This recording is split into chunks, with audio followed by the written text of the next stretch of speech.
ഇന്ന് തന്നെ ഡൗൺലോഡ് ചെയ്യൂ. കാണൂ നിങ്ങളുടെ ഫേവറേറ്റ് ഷോസ്. ഇപ്പൊ നമുക്ക് കിട്ടിയിരിക്കുന്നത് വലിയൊരു അവസരമായി കാണുന്നത് നല്ലത്. ഇത്രയും കാലം നമ്മളെല്ലാരും കഷ്ടപ്പെട്ടത് ആ മേനോനെ കണ്ടെത്താനും നിയമത്തിന് മുന്നിൽ കൊണ്ടുവരാനും വേണ്ടിയല്ലേ? അതിനുള്ള അവസരം പൃഥ്വി വഴി കിട്ടുമെങ്കിൽ അതല്ലേ ഏറ്റവും വലിയ ഭാഗ്യം. ശരിയാണ്. അപ്പൊ സംഭവിച്ചതെല്ലാം നല്ലതിനു വേണ്ടിയാണെന്ന് കരുതാല്ലേ? അതെ. പിടിച്ചു നിൽക്കാൻ പറ്റാതെ വന്നപ്പോ ആ സ്ത്രീ പുഴയിലേക്ക് എടുത്ത് ചാടി ജീവിതം അങ്ങ് അവസാനിപ്പിച്ചു. ആലോചിക്കാൻ കൂടി വയ്യ. അതുപോലൊരു സ്ത്രീയുടെ കുടുംബത്തിൽ നിന്നാ നമ്മൾ പെണ്ണെടുത്തെന്ന് നാട്ടുകാരറിയുമ്പോൾ ഒരു അവസ്ഥ ഒന്ന് ആലോചിച്ച് നോക്കിയേ. നമ്മുടെ മുന്നിലല്ലെങ്കിലും ആൾക്കാര് പരസ്പരം പറഞ്ഞ് ചിരിക്കുന്നുണ്ടാവില്ലേ? സംഭവിച്ചത് സംഭവിച്ചു. ആ, ഇനി നാട്ടുകാരുടെ വാ മൂടിക്കെട്ടാൻ നമ്മളെ കൊണ്ട് പറ്റത്തില്ല. പക്ഷേ ആ വീടുമായിട്ട് നമുക്കിനി ഒരു ബന്ധവും വേണ്ട. ഇവിടുന്ന് ആരും അങ്ങോട്ട് പോവാനും പാടില്ല, അവിടുന്ന് ആരും ഇങ്ങോട്ട് വരാനും പാടില്ല. മനസ്സിലായോ?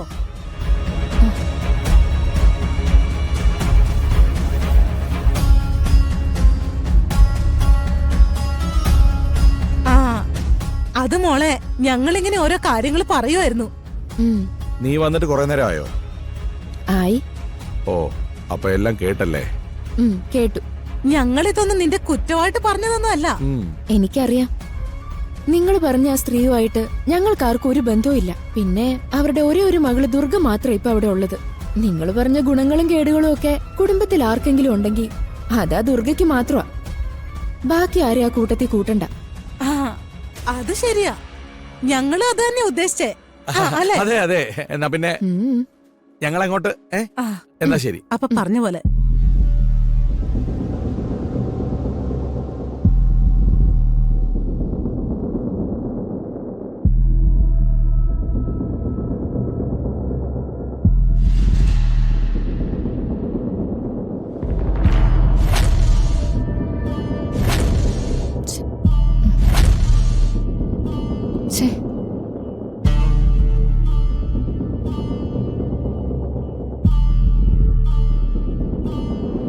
താൻ ഇങ്ങനെ ടെൻഷൻ ആവുന്നുണ്ടോ? ഒരു പ്രയോജനമില്ല. സംഭവിക്കാനുള്ളതെല്ലാം സംഭവിച്ചു കഴിഞ്ഞില്ലേ?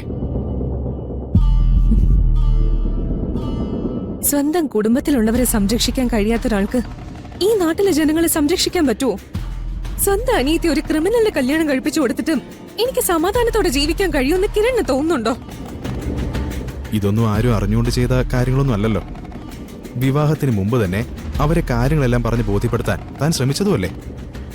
ഇനിയും അതൊക്കെ ഓർത്ത് വിഷമിക്കാതെ ഈ പ്രശ്നത്തിന് ഒരു പരിഹാരം കാണാൻ ശ്രമിക്കാം. അതല്ലേ നമ്മൾ ചെയ്യേണ്ടത്? അതെ. ആദ്യം പൃഥ്വിക്ക് മീനോന്റെ ഗ്യാങ്ങുമായുള്ള അടുപ്പത്തെക്കുറിച്ചും അതിന്റെ ആഴത്തെക്കുറിച്ചും മനസ്സിലാക്കണം. അതിന് നമുക്ക് അവരുടെ വീട്ടിൽ കയറി അവിടെ നിന്ന് എന്തെങ്കിലും തെളിവുകൾ കിട്ടുമോ നോക്കണം. ആരാണ് എക്സ് എന്നും ആരാണ് മേനോനെന്നും തിരിച്ചറിയാൻ കഴിയുന്ന എന്തെങ്കിലും അവിടെ നിന്ന് കിട്ടിയ നമ്മുടെ മിഷന്റെ പകുതി തന്നെ സക്സസ് ആവും. അതെ. താനെല്ലാം പോസിറ്റീവായി ചിന്തിക്കുക. ചിലപ്പോ പൃഥ്വി നമ്മൾ കരുതുന്ന പോലെ അത്ര പ്രശ്നക്കാരൊന്നും ആയിരിക്കില്ല.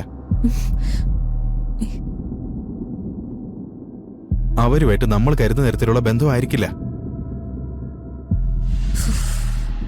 കിരൺ വെറുതെ ഇന്ന് ആശ്വസിപ്പിക്കാൻ വേണ്ടി നുണകളൊന്നും പറയാൻ ശ്രമിക്കണ്ട. പൃഥ്വി എന്താണെന്നൊക്കെ എനിക്ക് നന്നായിട്ട് അറിയാം. അവന്റെ ബേസിക് സ്വഭാവത്തിൽ അത്ര പെട്ടെന്നൊന്നും മാറ്റം വരില്ലെന്ന് എനിക്ക് ഉറപ്പുണ്ട്. അന്ന് രക്തചന്ദനത്തിന്റെ കേസില് സ്റ്റേഷനിൽ വെച്ച് സംസാരിച്ചപ്പോ പൃഥ്വി പറഞ്ഞതൊക്കെ എനിക്ക് ഓർമ്മയുണ്ട്. അന്ന് കോളേജിൽ വെച്ച് കണ്ടിരുന്ന പൃഥ്വി അല്ല ഞാനിപ്പോ. അവിടുന്നൊക്കെ ഒരുപാട് മാറി. ഇന്ന് ഞാൻ എന്താണെന്ന് ആരെയും ബോധിപ്പിക്കാൻ ശ്രമിക്കാറില്ല. അവൻ അന്ന് അങ്ങനെ പറഞ്ഞത് അവൻ ഇപ്പൊ വലിയ ക്രിമിനലായി എന്നുള്ള അർത്ഥത്തിൽ തന്നെയാണ്. അന്ന് ഞാൻ ആ കേസിൽ വിട്ടുവീഴ്ച ചെയ്തത് പൂർണിമേച്ചയും അഷിതയും കരുതി മാത്രം. അത് തെറ്റായി പോയി എന്ന് ഇപ്പൊ തോന്നുന്നു. അന്ന് ആ കേസിൽ പൃഥ്വി അറസ്റ്റ് ചെയ്തിരുന്നെങ്കിൽ അവര് ഫൈൻ അടച്ചിറങ്ങി പോയനെ. ഇങ്ങനൊരു സാധ്യത നമ്മുടെ മുന്നിൽ തെളിയാതെയും പോയനെ. ഇപ്പൊ നമുക്ക് കിട്ടിയിരിക്കുന്നത് വലിയൊരു അവസരമായി കാണുന്നത് നല്ലത്.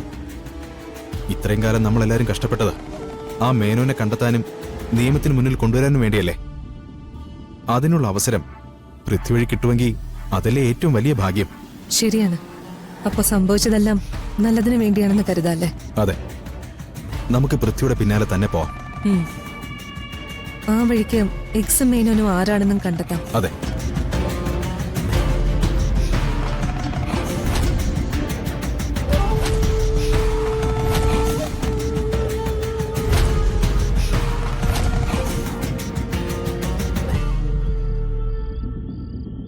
ഇന്നു മുതൽ മോളും പൃഥ്വിയും പുതിയൊരു ജീവിതം തുടങ്ങുക.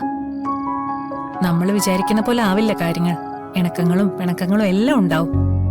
അതെല്ലാം അഡ്ജസ്റ്റ് ചെയ്ത് പരസ്പരം സ്നേഹിച്ച് സന്തോഷത്തോടെ മുന്നോട്ട് പോണം. ശരി ചേച്ചി. പൃഥ്വിയുടെ ഭാഗത്തുനിന്ന് എന്തേലും തെറ്റുകൾ ഉണ്ടായാൽ തന്നെ അവന്റെ ഒപ്പം നിന്ന് സ്നേഹത്തോടെ മോളത് പറഞ്ഞു തിരുത്തണം. ഇതെന്താ പൂർണിമേ, കല്യാണം കഴിഞ്ഞ ആദ്യ ദിവസം തന്നെ അഷിതയുടെ മുന്നിൽ എന്റെ മോനെ മോശക്കാരനാക്കുവാണോ? അയ്യോ, അങ്ങനെയല്ല ചെറിയമ്മേ. എന്തെങ്ങനെയല്ലാന്ന്? പൃഥ്വിയുടെ ഭാഗത്തുനിന്ന് എന്ത് തെറ്റുണ്ടാകുന്ന നീ പറഞ്ഞു വരുന്നത്? ആ, ഞാൻ പറഞ്ഞതിനെ ചെറിയമ്മ തെറ്റിദ്ധരിച്ചിരിക്കുവാ. എനിക്കൊരു തെറ്റിദ്ധാരണയില്ല. നീ പറഞ്ഞതില്ല കുഴപ്പം. അല്ലെങ്കിൽ തന്നെ വിവാഹ ജീവിതത്തെക്കുറിച്ച് ഉപദേശം കൊടുക്കാൻ പൂർണിമയ്ക്ക് എന്ത് യോഗ്യതയുള്ളത്? മറ്റുള്ളവരെ ഉപദേശിക്കാൻ എളുപ്പമാ, സ്വന്തം ജീവിതത്തിൽ ചെയ്യാനാ ബുദ്ധിമുട്ട്. ചേച്ചി പറഞ്ഞതില് എനിക്ക് പൃഥ്വിയെ കുറിച്ച് മോശമായിട്ടൊന്നും തോന്നിയില്ലമ്മേ. അത് പിന്നെ അഷിത അങ്ങനെയല്ലേ പറയൂ. പൂർണിമയല്ലേ നിങ്ങളുടെ കല്യാണം നടത്തിയത്.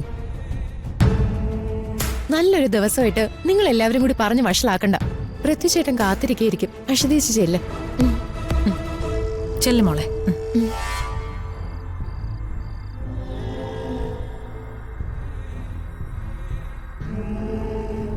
വാമേ.